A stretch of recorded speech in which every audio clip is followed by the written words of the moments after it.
All right. Hey, everyone. Welcome to another episode of Trading Bitcoin. I'm your host.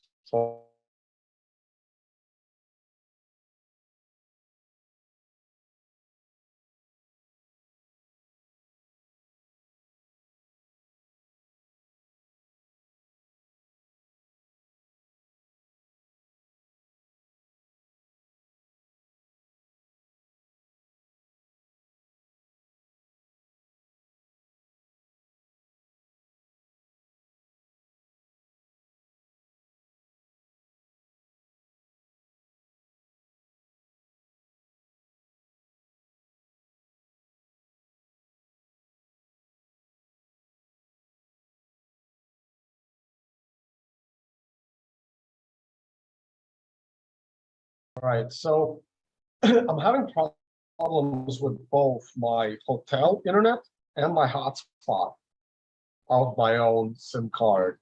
Usually one or the other works, but today, and they were both working like half an hour ago, but for some reason, they're both cutting out. Strange. Anyway, let's go to the charts.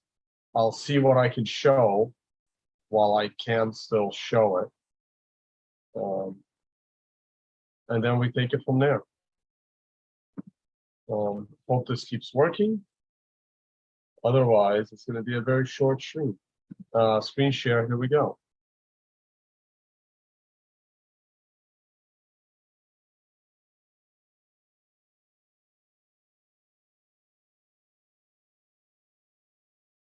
All right, here's the monthly chart. We are 10 days into the new month. You see this nice long shadow? That is a very good sign. Now, the next thing that I want to see is I want to see this red star disappear. The only way this red star is going to disappear is if the close of current candle is significantly higher, meaning that it's higher than the closes of these prior two candles. So I do want to see us go up, and that will still create a good environment where this green arrow would continue to indicate a good buying indication, just like it did the prior time and the time before that. Okay, so this is going to be a very critical month as we end the end of the year.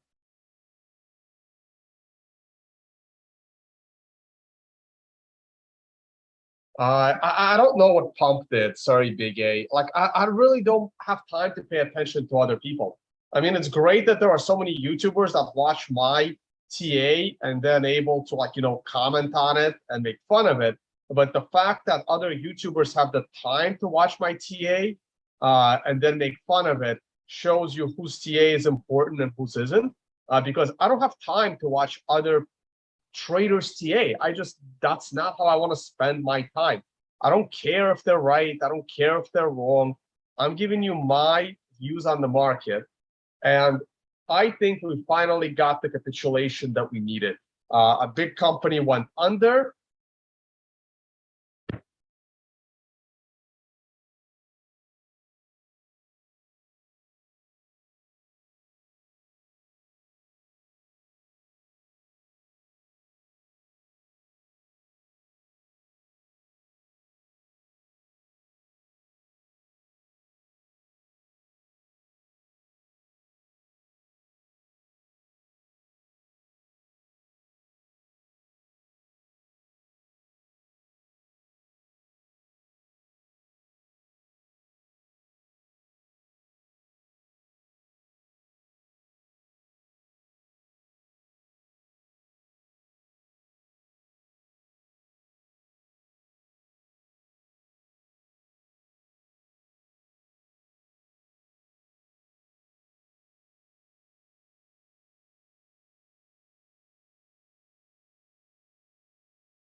When did my audio cut out? I don't know what happened. I really don't know what happened. Is my audio back? It just cut out.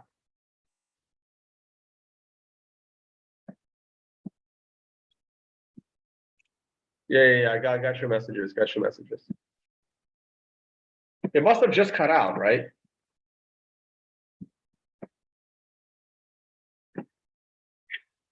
Two minutes back. Okay, so it's not bad.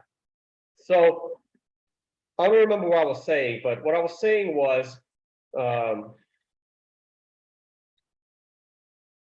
both things can be true. We can have a capitulation down to 11K and still hit 100,000 next year, because a lot of Bitcoin is about to go into cold storage because people can buy it on the cheap. Okay, I'm actually kind of glad I never ended up selling that New York apartment. I was in contract to sell it, but like the buyer pulled out a little bit, like the buyer had second thoughts, and then my family was upset that I was never going to visit New York again if I don't have a place there anymore. Even though I'm barely in New York as it is now, I don't live there anymore. The apartment just sits there empty.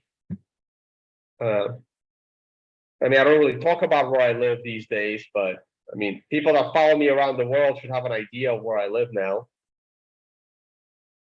Yeah, so that's definitely going to get sold. And it would be great if Bitcoin is sitting there at like $3,000.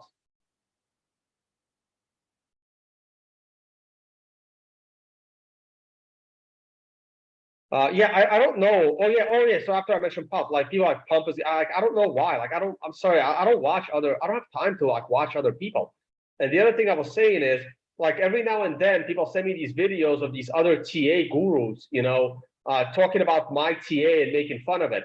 If they have time to watch my TA, that means they're not that important. Like I don't have time to watch their TA. I just don't. If other TA people have the time to watch me before they do their analysis, it should tell you whose TA is more relevant.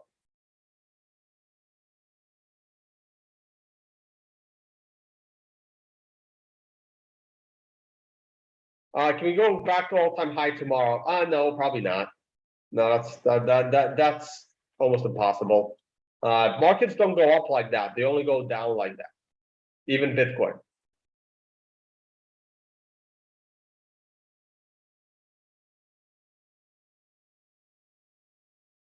Okay, so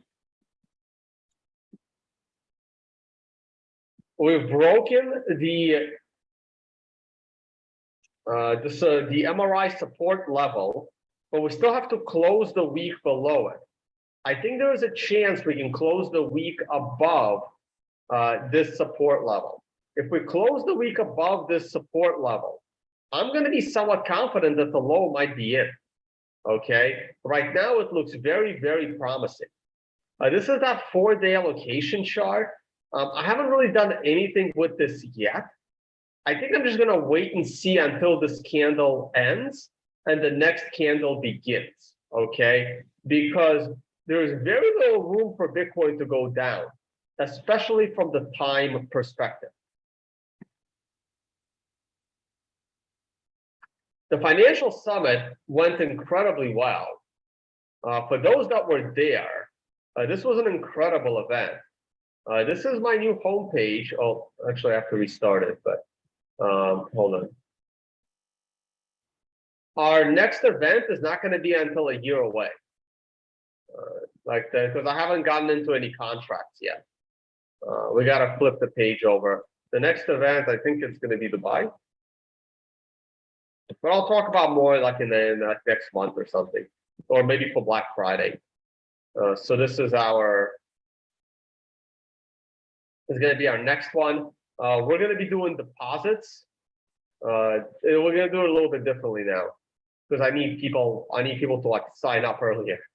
So yeah, it's not going to be till November 2023. But the event went incredibly well.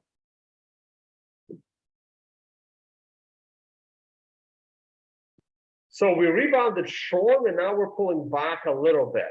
We do need to get back above this channel fairly quickly. Right now, it looks like this. Here's what we're looking like right now. I actually don't really like I don't like these double bottoms. Like, I really don't even know why I chose that path. Like, I'm not a fan of that path. I'm gonna pick a different path for Bitcoin. It just doesn't look right to me. Yeah, I think I used this one. That's no good. I gotta get something that no double bottoms.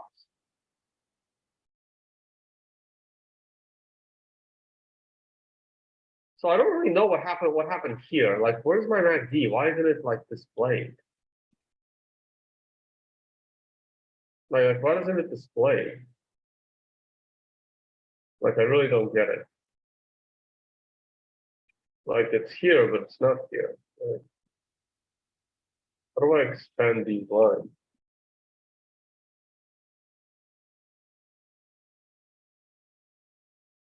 Or maybe I'll just delete it and redo it. I don't get it. Yeah, I don't understand. Like, why can't I expand this? I can expand this, I can expand the RSI, but the MACD, they seem to be like not working. Oh, here they, oh, that's the one. Okay, that's why. Okay, I didn't even know about that arrow. Okay, cool, that explains it. And now I can see them all. We haven't looked at the BitMEX funding rate in forever. Look at that. Yeah, that's how markets tend to bottom, right? Let's look at the last time the BitMEX funding rate was this low.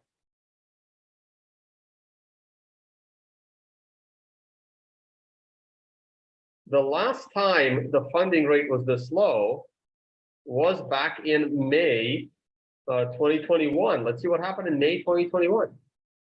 That was right here. And eventually off of that, we went to a new all-time high. So I'll take these odds. I'll take the odds that the low is in. This is helping me identify that the lows. I know nobody uses BitMEX anymore, like nobody, but more people use BitMEX these days than FTX. I'll tell you that much right now. So this is a little more relevant than you think. And the only other time we went this low was in March 2020.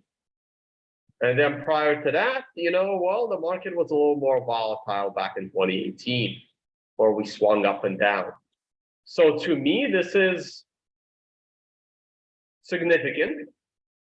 And there's a high probability that the low is in. And also, so many people are expecting a lower low now that it's crazy. Also, the last time I did this stream, we talked about putting in a bullish trade right off the samurai buy, and what an amazing trade that was.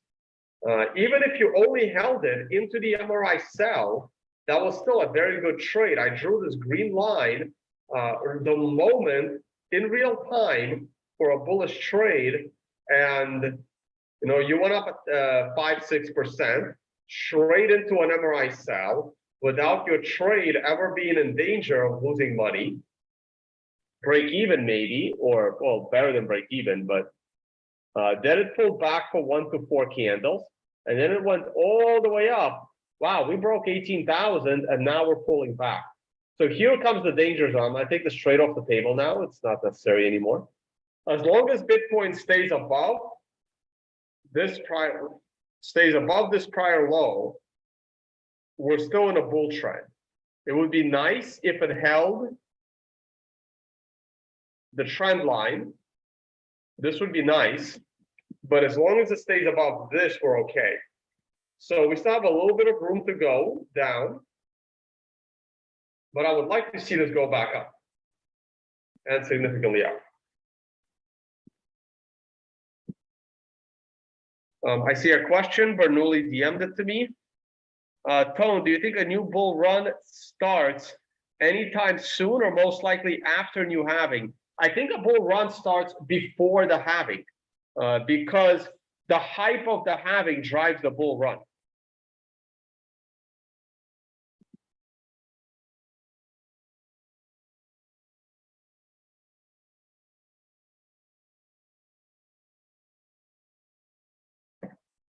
The hype of the halving drives the bull run. All right, I'll take a couple of questions and I'm gonna call it a day. I actually have to go see my tailor. I need new clothes, guys. You guys have been making fun of me for the last 2 years for wearing the same shirts. Well, it's time to get new shirts, but it is from the same exact tailor because he's a friend of mine. So I'm here in Thailand for that.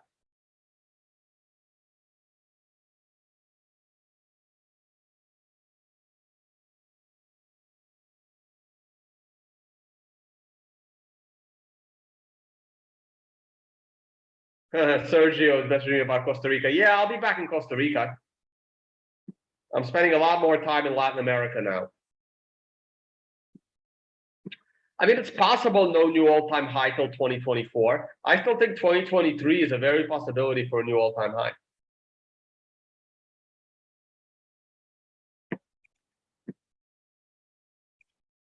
People always underestimate Bitcoin. They overestimate scams, but they underestimate Bitcoin. I don't know what happened to my GBTC premium code.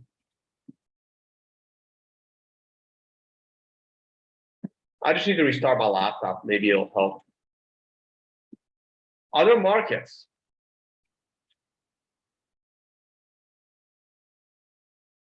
Well, gold went up. Interesting. No idea why. Look how bullish the S&P is. Guys, don't forget, I am still a bull of the stock market. I am a stock market bull. And hopefully it'll decouple for sure. Bitcoin crashed, S&P went up. But I am bullish on risky assets. I think S&P can go to a new all-time high next year. The political space is insane. So Trump, for some reason, is going apeshit on Ron DeSantis. And that tells me one thing: Trump is scared that DeSantis would win the Republican nominee because Trump really wants to be president again. And I think that's very low and immature of Trump, but that's nothing new for Trump, being immature. I mean, I still think he was probably the best president of my lifetime, probably longer. But that doesn't mean that he's not acting like an immature baby right now over DeSantis.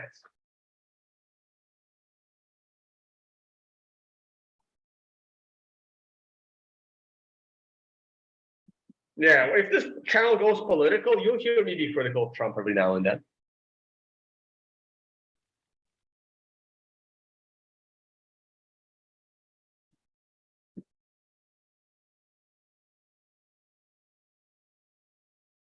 All right, guys, that's pretty much it for me. The stock market is very bullish. We just broke the prior swing high. We have a green star candle. We are looking very, very good in the stock market. This is the all-time high, right? No, it's not. That's the all-time high. Yeah, I think the all-time high is within reach. I think it's within reach. I think the stock market can do it. I mean, this was nowhere near as bad as what we had during COVID. You know, especially if Republicans take the House and the Senate. Though I am disappointed in the election results. Where are the election results? Did I close the election? Where's political?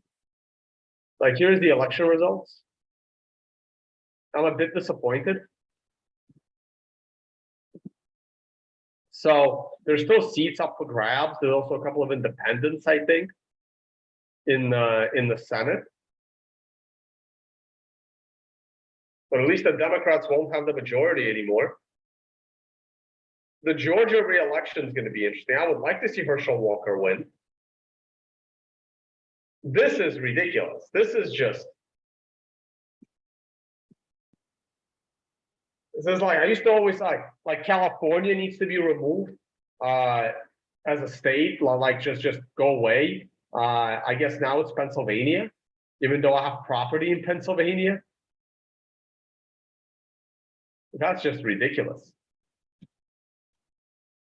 At this point, I think Fetterman should be president, just like complete the circle. They should just vote him right into being president. Let him negotiate with Putin. Let him negotiate peace and no nuclear war with Putin. Send them over there. Send Fetterman to Russia. Let him negotiate with Putin.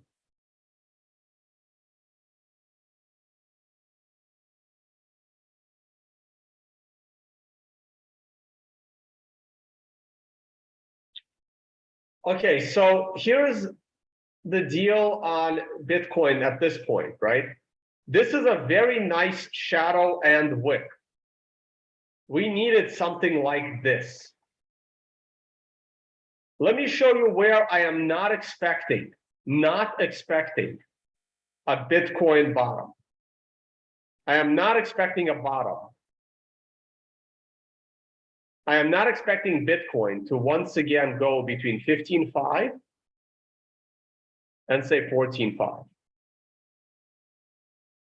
Because I don't believe in double bottoms. Also, this was a terrible idea. Like, my point is this. Because I don't believe in double bottoms, I would now need to see a very clear low. At this point, either we're never going back below 16 again, or we're going all the way below 14. I find it hard to believe that the bottom would be found between 14 and 15,000, because I'm a believer that things bottom in a way that you only get a few minutes to buy the bottom. How much time did people have to buy below 16,000? That is the question you want to ask yourself. How much time did people have to buy below 15,000? Let's put a line at $15,000. Sorry, 16,000.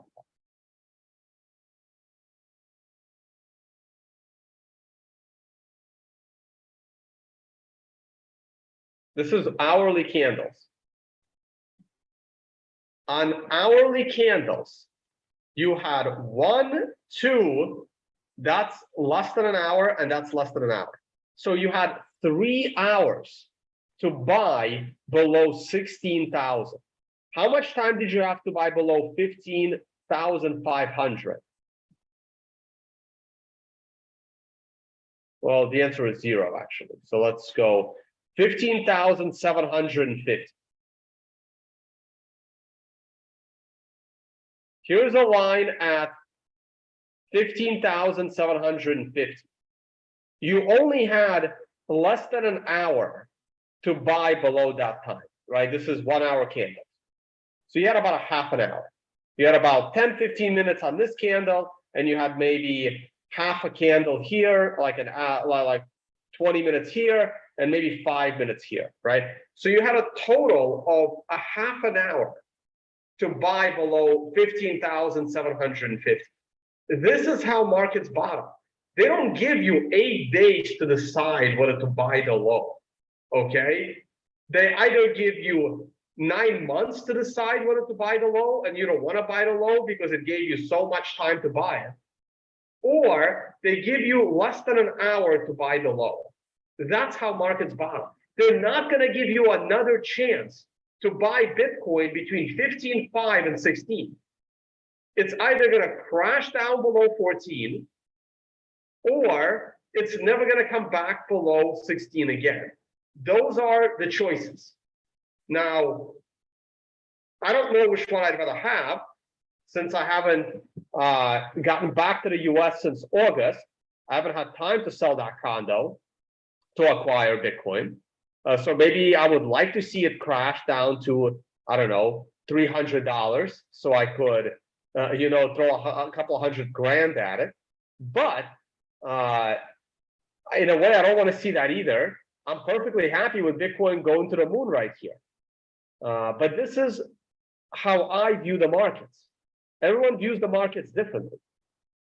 We're not going to bottom at 15.5 again. You're not going to get your double bottom. That's not, it's just like once in a blue moon that happens. That almost never happens.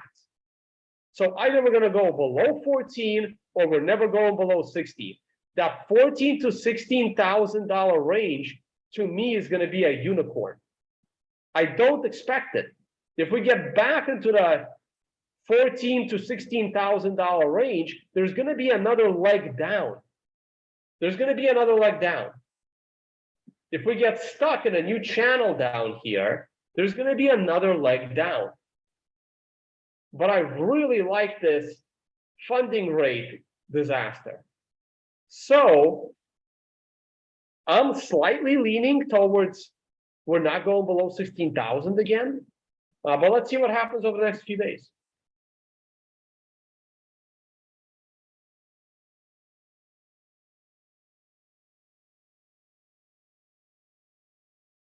Oh, someone is asking me, like, at which point would I think Bitcoin is potentially in serious risk of dying? Below the prior swing low. And where's the prior swing low? Well, the prior swing low is COVID. Right there. That's the prior swing low. That's the low we can't breach. This is the low we can't breach on a closing basis. This is the low we can't breach on a swing basis. These are the most critical lows in Bitcoin. As long as Bitcoin doesn't swing below 4K, and as long as Bitcoin doesn't close below 6K. Bitcoin is doing just fine. All right, guys. That's it for me. Thank you so much for watching. And I will see you all on the next one. Bye, guys.